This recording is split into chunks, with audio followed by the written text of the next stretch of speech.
I wrote and recorded much of this episode before what happened in Atlanta.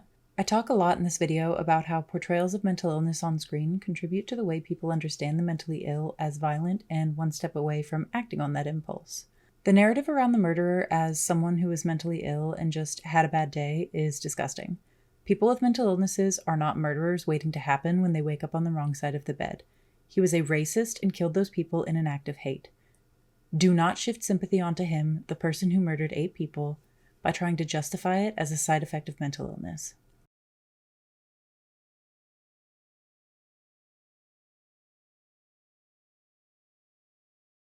This famous, or rather infamous, quote has popped up a lot in the last few weeks while I've been tossing this idea around. It's nearly impossible to really dig into the history of women and mental health understanding without this pretty substantial person popping up. One of the most recognizable names in psychoanalysis and his rather, yikes views on women is sort of encapsulating what I want to talk about. While Freud's theories have not aged well, his ideas about women's repressed sexuality and hysteria got me thinking. I've made a video before about stuff in horror movies that bug me. You can go watch it. I won't stop you. One of the things that I brought up is the use of madness in a lazy or fetishized way. We have characters who present behaviors that the intended average person in the audience will find really scary. The conclusion of these stories usually goes one of 2 ways. They either don't name a specific condition and just kind of mash together a hodgepodge of different symptoms, and then they just call the person crazy, or they name a specific condition like dissociative identity disorder and also throw in a bunch of random symptoms that have nothing to do with that condition to make it extra scary and threatening. See Split for a great example of this. These representations have real effects on the way an audience views either specific conditions or people who need help with a mental disorder. Our mainstream perception of madness is still pretty fixated with movie scenes. Think of a mental ward or hospital. What comes to mind? Probably images reminiscent of One Flew Over the Cuckoo's Nest or American Horror Story. Stories about abuse and murder. The torture of electro or hydrotherapy. The fear that you will be attacked or molested by other, more crazy patients. Oh, and I know most people know what electroshock therapy is because it gets a lot of screen time in media portrayals, but you may not exactly know that you have seen hydrotherapy before. It's basically when patients would be forced to sit in tubs of either boiling or freezing water for extended periods of time, depending on if they were hyperactive or lethargic. If you've seen Girl Interrupted, you've seen hydrotherapy in action. All of this is pretty typical. I could be describing most movies or shows that take place in the setting of a mental hospital. And for the average viewer, that's generally the only interaction they're going to have with that setting. That is, unless you've been on the other side of those walls and seen what it's like from the inside. Even having been in a ward for an extended period of time, your initial reaction or fear of going there is colored by the idea that you have in your head of what it's like inside based on what you have seen. There are cases of patient abuse and neglect, especially of women, but that's a subject for another time. The details of patient abuse aren't something I feel super qualified to talk about right now. What I can talk about is the torturous hellscape that is depicted on screen and how in most cases it's greatly exaggerated in a way that is meant to make the audience afraid of the patients and the setting. That fear then causes real harm when it affects your real life behavior. Community attitudes toward people with mental illness are, for the most part, negative and heavily based on misinformed beliefs. Portrayals of mental illness in film are often superficial, stigmatizing, and inaccurate. Many overemphasize stereotypical negative attributes such as violence, aggression, and bizarre behavior. They also rely on demeaning slang terms to refer to mentally ill individuals. Classifications often include the aggressive and dangerous homicidal maniac, the eccentric and rebellious free spirit, the enlightened members of society capable of creating a utopia, the nymphomaniac and powerfully seductive female, the overprivileged narcissist, and the dehumanized crazy person. Many of these stereotypes reinforce the idea that these types of people are violent. Statistically, mentally ill people are less likely to commit violent crime. But how often have you heard they were mentally ill as a justification for a grotesque act of violence?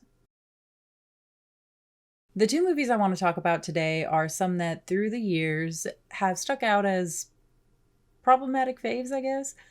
They both deal with mental distress in some way and are centered on institutions for treating it. First, I want to talk about Gothika. Gothika is a 2003 supernatural psychological thriller starring the absolutely stunning Halle Berry, and also a pre-Iron Man Robert Downey Jr. Look, I know he was kind of a big deal before Iron Man, but let's be real. Pre-Iron Man RDJ and post-Iron Man RDJ look a lot different in terms of the roles they get.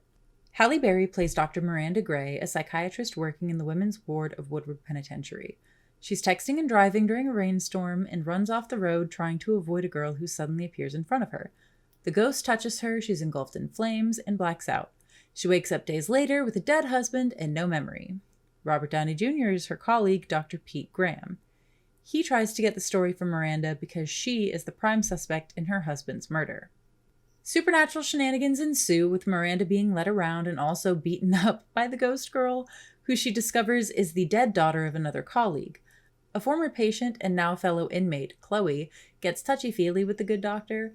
Chloe had reported to Miranda numerous times that she had been raped in the prison, but Miranda ignored the reports and assumed they were because Chloe was crazy. Miranda unravels a deadly secret with the help of the violent spirit that includes the local sheriff and her late husband. The two men had been kidnapping women and torturing them before killing them. Obviously, that's how the ghost girl possessing Miranda died. The sheriff is also the one raping Chloe. Miranda escapes and finds the torture dungeon and the most recent victim at her husband's second property. The sheriff tries to shut her up, but she's saved by the ghost showing herself to the sheriff and freaking him out enough that Miranda can kill him. Pete arrives after it's all over because he had figured everything out on his own and knew she was in danger. There's also some really weird shoehorned in stuff about how Pete wanted to f*** Miranda behind her husband's back and tells her that he thought she wanted to have an affair too, but it doesn't really make sense for it to be in the story since Miranda was shown to have a good relationship with her husband before all of this happened, and it also doesn't really go anywhere. It's just sort of a reason for RDJ to be a romantic hero of some sort. And of course, it adds another aspect of vulnerability to Miranda. In this case, it's romantic vulnerability. There really is no point to the romantic angle with Pete's character except to give her an acceptable hot counterpart to have a nice heterosexual resolution to the story with as an antithesis to her dead husband.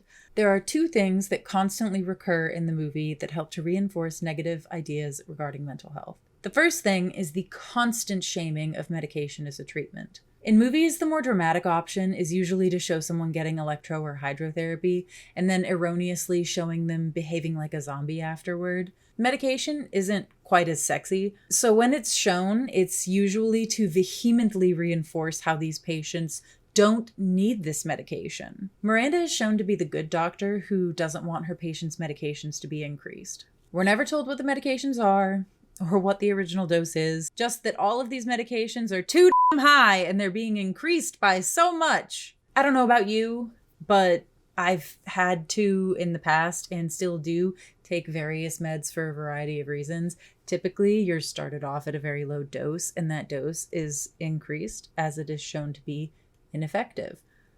Like, say when Chloe in a fit of rage attacks Miranda during a session. Then while Miranda is a patient, we see her being medicated, and as the audience, we're meant to feel horrified. She doesn't need those medications. She's normal. She doesn't belong there. She just needs to get out of there. This, again, is most people's only real knowledge of how treatment for mental health works. It's ridiculous, they say to themselves. They're over-medicating because they don't take the time to listen. That's why everyone who still uses Facebook has at least half of their relatives sharing generic pictures of, like, a wooded trail with the caption, "This is the only antidepressant I need" on it. The second thing is the extreme fetishization of mental distress in the women. Miranda and Chloe are both fetishized in different ways. Chloe in her performatively hypersexual behavior, and Miranda in how she is dressed and manhandled. Chloe is the stereotype of the violent nymphomaniac. She violates Miranda's personal space once they're both on the same side of the glass, and everything from the way she moves to the way she speaks are intended to be viewed as sexual in some way. Miranda is framed as a largely physically helpless woman, who is no less sexy for her circumstances. When she panics after waking up in the cell and finding out what happened, she is tackled and held down in a scene that looks very much like she is getting raped. By the character who later admits wanting to f her, by the way. She has to be disheveled enough that it's a little sexy, but not so much that the audience doesn't also want to f her. Moving on from Gothika, let's talk about Sucker Punch. Dunking on Sucker Punch has been done so well by so many people that I'm not gonna add anything revolutionary here. I do think that it helps illustrate the issues that I have with film portrayals of women in mental distress. In case you haven't seen it, in Sucker Punch, the protagonist is Baby Doll. She is committed to an asylum by her abusive stepfather after the death of her sister. The stepfather has framed her for the killing and is bribing the staff to have her lobotomized as soon as possible so she can't tell the police what happened. She escapes from reality into multi-layered fantasies, the first of which she is in a brothel instead of an asylum. Anytime she's forced to dance for the pleasure of men, she goes into a deeper fantasy where she's a sexy action star battling fantastical enemies. She teams up with other women in the brothel to escape, and each sequence is them trying to get specific items needed for their departure. Eventually it all falls apart, and they are caught. Most of them are killed, and Baby Doll is able to help the last girl, Sweet Pea, escape by sacrificing herself and going to see the High Roller who has come for her. The fantasy ends when the High Roller turns out to be the man performing the lobotomy, and the now catatonic Baby Doll is assaulted on screen by Blue, the orderly, who in the fantasy had been the man who ran the brothel. There are a lot of pieces here that would be good in a more thoughtful movie. As it is, we have a movie intended to be a story about female empowerment that chooses to represent that empowerment in the most simplistic way. Baby Doll has the generic backstory of a traumatized woman. Revenge for violence done to us is the only credible way that women are allowed to do violence to others on screen. She also, interestingly, doesn't speak for almost the first 25 minutes of the movie. Plenty of other characters talk around her, but she doesn't speak a word. Not even to protest her false imprisonment. Dressing up a woman in a sexy outfit and giving her a sword so she can fight for her life could be empowering if that woman is a fully realized character, but she isn't. Neither are any of the others. Rocket and Sweet Pea have an ounce of internal life, but not enough to get a sense for who they actually are. They are girl power feminist mascots with no substance beyond their struggle and how sexy they are through it all. The narrative actually reinforces how helpless women are in these situations, not how strong they can be. The movie ends with the lobotomized Baby Doll being sexually assaulted by Blue before other men stand up to him, and he's taken away. Baby Doll doesn't even direct her own fantasies. A wise man tells her what to do in her own imagination. There is so much potential in this exact story for a truly awe-inspiring work delving into the ways women are abused by the system.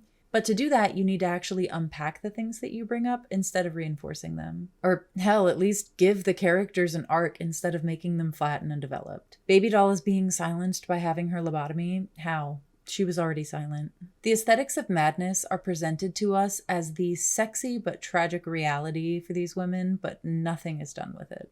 As a result, we're left with a representation of women in mental distress that goes no further than reminding you how cute they look in schoolgirl outfits. Is it any wonder, then, that the nymphomaniac stereotype of female mental patients persists? Every depiction of mental illness doesn't need to be absolutely perfect for it to have value. It would be nice, though, if we moved away from some of the more actively harmful ways that we show it on screen. The only way we can move toward a better understanding of mental illness is to stop pumping misinformation and fear about dangerous mental patients into the general population through the media they consume. For some more thoughtful portrayals of mental illness, I would recommend a couple of things. Jessica Jones is a show about a sexual assault survivor who struggles with PTSD and still manages to be a hero. Her problems are not solved by heterosexual romance, despite heterosexual romance being present in the show. The movie Silver Linings Playbook does a great job of demystifying the practice of living with the constant management of mental health problems.